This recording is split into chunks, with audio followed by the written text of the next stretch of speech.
Children's day special पर ये मैं लेकर आई हूँ आप सबके लिए रेनबो केक पॉप्स। फूड मास्टरनी पर आप सबका बहुत सारा वेलकम है। हेलो एवरीवन, चलिए फटाफट से बनाते हैं हम अपने केक पॉप्स। यहाँ पर मैंने वाइट कंपाउंड चॉकलेट ले ली है। मेरे पास बहुत बड़ा पैकेट था तो मैंने एक इसकी बार तोड़ ली है और इसे छोटे छोटे पीसेस में कर लिया है। और दूसरी तरफ मैंने यहाँ पर एक पतीली में एक भगोने में पानी रख दिया था बॉयल होने के लिए। और अब इस पे मैं ये चॉकलेट बोल जो है इसे रख दूँगी ताकि ये धीरे धीरे मेल्ट होना स्टार्ट हो जाए। और हमेशा एक चीज़ याद रखिएगा कि कभी भी चॉकलेट में ऊपर से मिल्क या पानी ना डालें, आपकी चॉकलेट ख़राब हो सकती है। अब ये देखिए धीरे धीरे यहाँ पर चॉकलेट मेल्ट होना स्टार्ट हो गई है और अब ये पूरी तरह से मेल्ट हो चुकी है। अब इस स्टेज पर मैं गैस को ऑफ कर दूंगी। यहाँ पर मैंने एगलेस सूजी रेनबो केक लिया हुआ है। ये मैंने घर में ही बनाया है। अगर आपको इसकी रेसिपी चाहिए होगा तो मुझे कमेंट सेक्शन में ज़रूर बताइएगा और मैं इसे जल्द से जल्द लाने की कोशिश करूँगी। और ये बहुत सॉफ्ट और स्पॉन्जी बना हुआ है। अब इसे मैं तोड़ के महीन पीस लूँगी फूड प्रोसेसर में। ये मैंने ली है वनीला की फ्रॉस्टिंग और ये रेडीमेड है। मुझे मार्केट में ये थोड़ी सस्ती मिल गई थी ऑफ़र में, तो इसलिए मैंने ले लिया। और यहाँ पे मैं कोई पेड प्रमोशन नहीं कर रही हूँ, ये मुझे फ्रॉस्टिंग अच्छी लगी तो मैंने ले लिया। अब मैं यहाँ पर केक को फूड प्रोसेसर में पीस लूँगी। और आपको बताती चलूँ कि मैंने इस केक में बहुत हल्की सी शक्कर डाली थी क्योंकि फ्रॉस्टिंग ऑलरेडी मीठी होती है। आप यहाँ पर देख सकते हैं ये अच्छे से पिस चुका है और इसमें एक आध चंक्स जो रह गया है उसे मैं दोबारा जब फ्रॉस्टिंग के साथ ग्राइंड करूँगी तो वो भी बिल्कुल बारीक पिस जाएगा।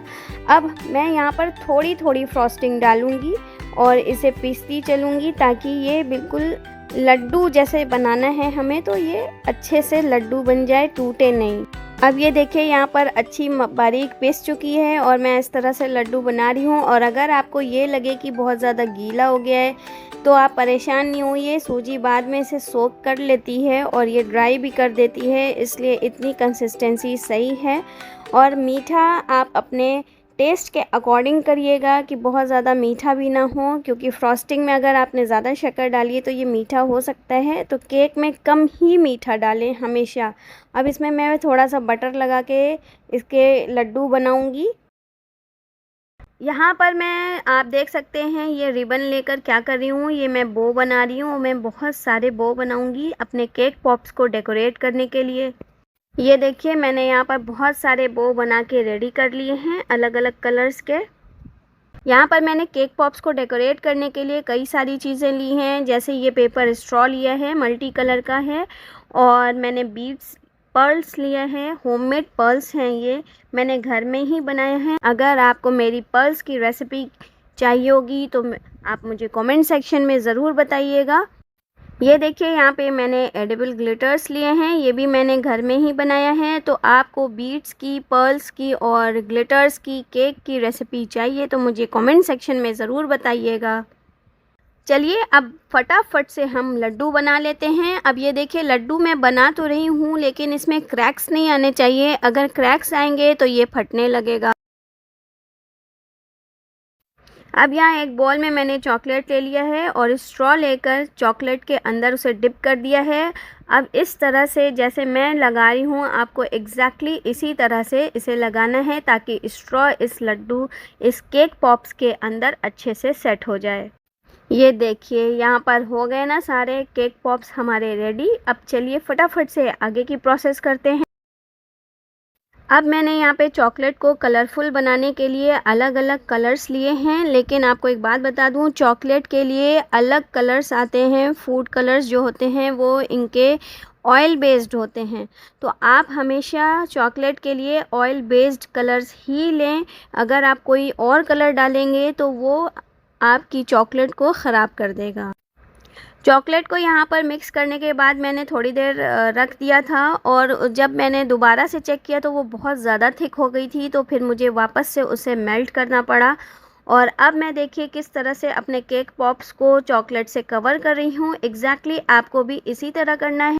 एक चीज़ हमेशा ख़्याल रखिएगा, अगर आपकी चॉकलेट थिक हो जाएगी तो ये अच्छे से केक पर नहीं लगेगी और आपका केक पॉप्स टूटने लगेगा। तो जब भी केक पॉप पर इस तरह से चॉकलेट लगाएं तो आपकी चॉकलेट गरम हो और बिल्कुल लिक्विड फॉर्म में हो, थिक ज़रा भी नहीं होनी चाहिए। ये थी मेरी इस केक पॉप्स के लिए आपकी सबसे बेस्ट टिप।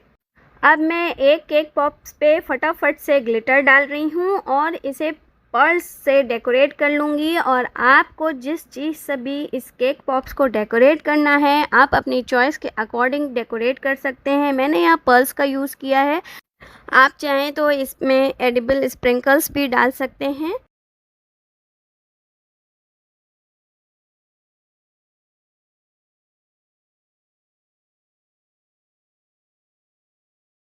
ये देखिए ये कितना खूबसूरत लग रहा है। अब इसी तरह मैं सारे रेनबो केक पॉप्स अलग अलग कलर से डिप कर कर रेडी कर लूँगी और अलग अलग डिज़ाइंस में।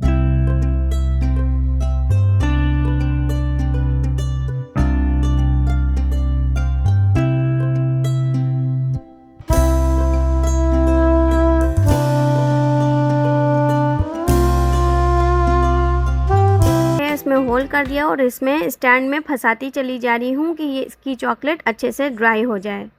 बस अब आप यहाँ पे रिबन को स्ट्रॉ पर स्टिक कर दीजिए और ये हमारा एक केक पॉप अच्छे से रेडी हो चुका है। और इसी तरह मैं हर स्ट्रॉ पर अलग अलग कलर्स के रिबन्स को लगा लूँगी। और ये देखिए हमारा कितना ही खूबसूरत कलरफुल केक पॉप्स रेडी है। अब इसको आप किसी भी ग्लास में, ट्रांसपेरेंट ग्लास में इस तरह से फिल करके रख दें ताकि ये जब भी कोई गेस्ट आए, बच्चे आएँ, आप बच्चों की पार्टी में इस तरह से डेकोरेट करके रख देंगी, बच्चों को बहुत अच्छा लगेगा, वो एक एक निकाल के खाते जाएंगे। और ये बहुत ही लजीज, बहुत ही टेस्टी और अंदर से बहुत ही सॉफ्ट बना हुआ है। तो अगर आपको मेरी केक पॉप्स की रेसिपी अच्छी लगी तो please like, comment, subscribe, share ज़रूर कीजिएगा ताकि आगे और लोगों को भी मेरी ये वीडियो पहुँचे। इंशाल्लाह फिर आऊँगी। Take care, thank you for watching.